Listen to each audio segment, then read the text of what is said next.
हरे कृष्णा, राधे राधे। कैसे हो आप सब लोग? आशा करती हूँ मेरे सारे फ्रेंड्स बहुत अच्छे हैं। तो आज के वीडियो में मैं शेयर करने जा रही हूँ मेरा इवनिंग का रूटीन, और इसके साथ साथ ही आप सभी का बहुत सारा क्वेश्चन आता है देववृक्ष के बारे में। तो बैल्कनी थोड़ी सी क्लीन करनी थी, मुझे थोड़ा सा चेंजेस करना था, वही सारी चीज़ें करती हूँ। और चलिए आप सभी से बात करना भी शुरू करती हूँ। आई होप आज का वीडियो आप लोगों को बहुत अच्छा लगेगा।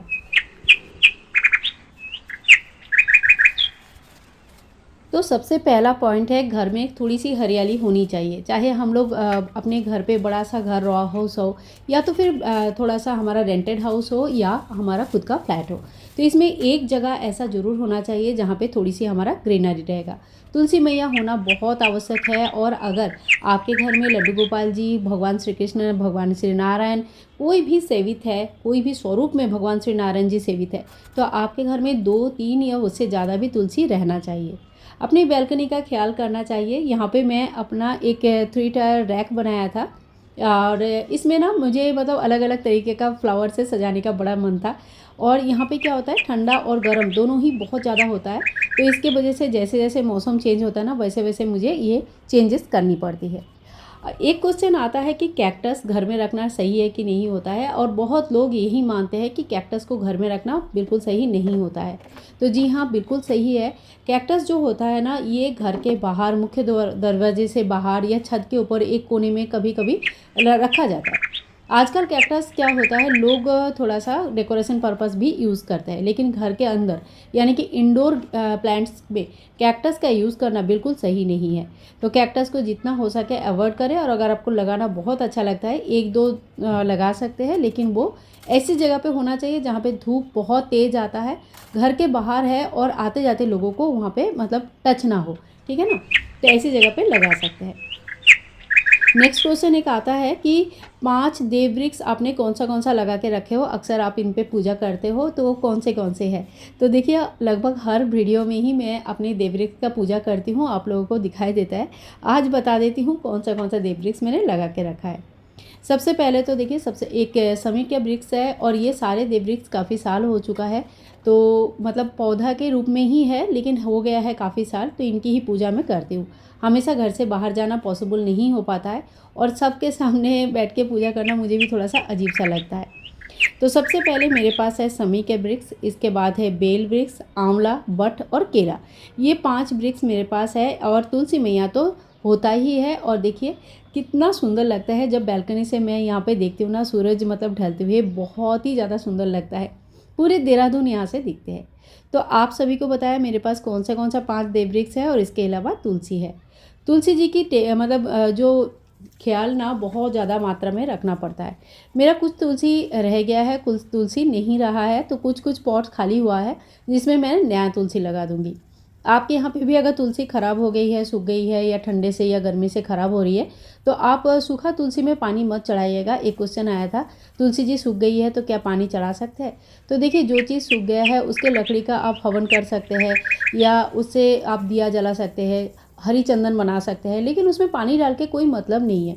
इसीलिए उसको निकाल के, मतलब तुलसी जी को निकाल के अच्छे से सुखा के, धो के, साफ़ करके आप रख दीजिए, और ये सारी चीज़ों में काम में लगाइए।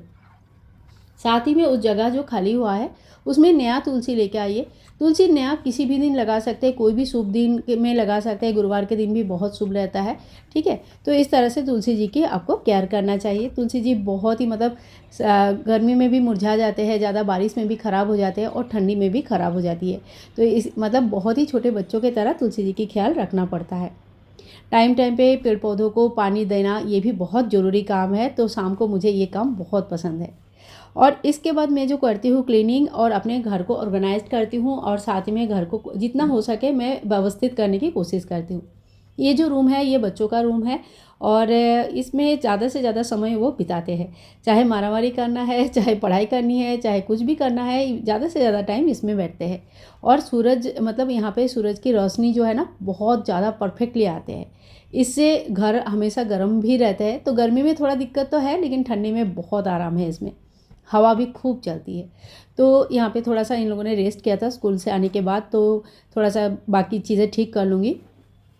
और कुछ कपड़े मेरा यहाँ पे पड़े थे वो भी मैं ले जाऊँगी। ये मैंने ऑल्टर के लिए लेके बैठी थी। मैं खुद ही ऑल्टर कर लेती हूँ। इनके हाइट थोड़ा ज़्यादा होता है तो मैं नीचे से इसको काट के सिलाई कर लेती हूँ, तो घर में ही ये सारी चीज़ें हो जाती है। इससे हमारा थोड़ा पैसे की बचत भी हो जाता है और अपने हिसाब से चीज़ें हो भी जाता है। इवनिंग के टाइम पे हवा बहुत अच्छा चलता है, तो इस टाइम पे ना सच में बहुत ज़्यादा अच्छा लगता है, ना ठंडा ना गर्म, और ऊपर से हवा भी चलती है तो बहुत बहुत ही अच्छा लगता है।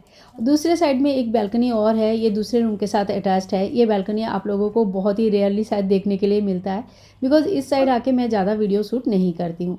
यहाँ पे 2-3 पेड़ है जिसमें पानी डाल दूँगी, क्योंकि यहाँ पे पानी डालना मतलब यहाँ पे ना जो बारिश भी होती है ना तो ज़्यादा पानी इसमें नहीं आता है, तो इसमें अलग से पानी डालना ही पड़ता है। तो यहाँ पे मैंने पानी डाल दूँगी, साथ में जो पर्दे वगैरह है ना ये भी लगा दूँगी, क्योंकि रात हो जाता है, शाम हो जाता है, तो जैसे ही लाइट चालू होता है ना आर पार दिखने लग जाते हैं, पूरे कांच का है, तो इसके लिए ये थोड़ा सा पर्दे वगैरह रेडी कर देती हूँ। गोल्डी को भी ये टाइम बहुत पसंद है, वो भी बड़ा आराम से यहाँ पे बैठा रहता है काफ़ी देर तक। और इसके बाद मंदिर की भी लाइट चालू कर दूँगी, और पूरे घर का भी मैं इस टाइम पे लाइट चालू कर देती हूँ, क्योंकि जो शाम के टाइम होता है ना घर के, कहते हैं कि कोई भी कोना अंधेरा नहीं होना चाहिए। भले आप बिजली बचाने के लिए बाद में थोड़ी देर बाद लाइट ऑफ कर सकते हैं, या तो फिर डिम लाइट चालू करके रख सकते हैं, या कैंडल लाइट्स जो होते हैं ना वो भी छोटे छोटे जो कैंडल लाइट्स लगा देते हैं, वो भी काफ़ी सुंदर लगता है। ठीक है, अपने हिसाब से आप कर सकते हैं, दिया वगैरह भी लगा सकते हैं। लेकिन जो शाम का टाइम होता है ना, मतलब प्रदोष काल गोधूली वाला जो होता है ना, उस टाइम पे घर के लाइट्स ऑन रहने से देखने में भी अच्छे दिखते हैं, और साथ ही में अंधेरा जो होता है ना शाम के टाइम पे बिल्कुल अच्छा नहीं माना जाता है। कहते हैं कि इसी टाइम पे माता लक्ष्मी की प्रवेश होता है, जिसकी वजह से घर में उजाला होना ज़रूरी है। दिवाली में भी हम माता लक्ष्मी जी की पूजन करते हैं, तो उस टाइम पे घर के हर एक कोना हम लोग उजाला करते हैं। घर की जो महिला है इनको हमेशा शाम के टाइम पे थोड़ी बहुत तैयार तो हो ही जाना चाहिए, जैसे बाल वगैरह ठीक कर लिया, थोड़ा सिंदूर, थोड़ा लिपस्टिक पाउडर वगैरह लगा लिया, जो भी जैसे भी आप तैयार होते हो। मैं बहुत ज़्यादा तैयार नहीं होती हूँ, लेकिन साफ़ सुथरा रहना ज़रूरी होती है, ठीक है ना। और साथ में शाम का दिया बाती के लिए कपड़े भी चेंज कर लेंगे। और बहुत लोग पूछते हैं कि नहाना ज़रूरी है क्या, तो देखिए नहा पाते हैं तो बहुत ही अच्छी बात है, लेकिन 100% मतलब केस में ऐसे ही होता है कि 2 बार नहाना गर्मी छोड़ के और बाकी टाइम पे नहीं हो पाता है। तो ऐसे में आप हाथ पैर धो के कपड़े चेंज कर लीजिए, वो भी शुद्ध ही माना जाता है। बाद में थोड़ी सी गंगा जल अपने ऊपर से छिड़क सकते हैं। अब बारी आती है दिया बत्ती की, तो दिया बत्ती के लिए यहाँ पे देखिए एक लाल कलर का बॉक्स आप लोगों को दिख रहा होगा। ये बाहर में दिया लगाने के लिए यूज़ करती हूँ। लोकल में ही मैंने लिया था, देहरादून से ही लिया था, एक मॉल से लिया था, और लगभग 250 के आसपास प्राइस इसकी पड़ी थी। तो इसमें बाहर कितनी भी हवा चले, कितनी भी बारिश हो जाए, तो इसमें अगर दिया डालना, मतलब इसके अंदर अगर दिया डाल के हम लोग तुलसी के सामने रख देते हैं ना, तो दिया बुझती नहीं है, और रोज़ दीपदान हम कर सकते हैं। आज भी बाहर थोड़ा दिया, मतलब हवा चल रहे थे, इसलिए मैंने धूप और दीप इसी में डाल दिया है, और इसी से यही जो है ना तुलसी मैया के यहाँ पे रख के आऊँगी। 3 दीपक हम लोग हमेशा जलाते हैं। एक मंदिर में प्रज्वलित होती है, दूसरा तुलसी मैया के यहाँ पे, और तीसरा जो है ना चौखट में। ये 3 जगह पे दिया शाम के टाइम पे होना बहुत ज़्यादा अच्छा माना जाता है। चौखट में दिया जलाने से माता लक्ष्मी जब शाम के समय घूमते हैं ना, कहते हैं कि सुबह और शाम ये 2 टाइम होता है जब माता लक्ष्मी घूमते हैं, और इस टाइम पे जिनके घर के बाहर भी दिया रहता है, या जिनके घर में घर के बाहर सुंदर से सजा हुआ रहता है ना, तो उनको घर को वो आशीर्वाद करके जाते हैं कि इनके घर में कभी धन धान्य की कमी नहीं होता है। तो इस तरह से अपने घर का ख्याल गृहिणी को हमेशा रखना चाहिए। और इस तरह से देखिए यहाँ पे मोबाइल में तो जब फोटोग्राफी करते हैं तो सही देखा जाए तो इतना, मतलब कितनी भी झड़ बादल हो पता नहीं चलता है, फ़ोटो उतने मतलब वो चीज़ फील नहीं होता है। लेकिन आज यहाँ पे हवा चल रही थी, दिया लगाना मुश्किल हो रहा था, इसके लिए मैंने यहाँ पे ये जो बॉक्स है इसी में दिया लगा दिया। बड़े अच्छे हैं, और सावन के महीने में तो बहुत ही ज़्यादा काम आता है। शाम होने वाली है, बाहर का आसमान बहुत ही ज़्यादा प्यारा लगता है। कभी कभी मैं वहाँ पर ना खड़ी हो जाती हूँ और मुझे बहुत अच्छा लगता है। और ये है हमारे चौखट के बाहर जो लेफ़्ट साइड में है, मतलब घर में अंदर आते ही राइट साइड में है ये, तो यहाँ पे एक माता लक्ष्मी की चरण बना हुआ है, और यहीं पे मैं दीपदान करती हूँ। तो यहाँ पे मेरा एक चौखट में दीपदान हो गया। और इसके बाद एक काम और करती हूँ, अगर धुना आप लोग डेली दे सकते हैं तो बहुत अच्छा है, घर की नेगेटिविटी दूर करने के लिए बहुत सही होता है। लेकिन अगर डेली नहीं दे पाते हैं तो सम्रानी का पता है, ये बहुत ही आसानी से मतलब जल जाते हैं, बहुत अच्छा इसमें से जो खुशबू आती है पूरे घर में घुमाने के लिए बहुत सही होता है। तो एक बार संध्या आरती होने के बाद मैं इस तरह से एक सम्रानी कप जला देती हूँ, जिसे लेकर पूरे घर को इस तरह से दिखा देती हूँ।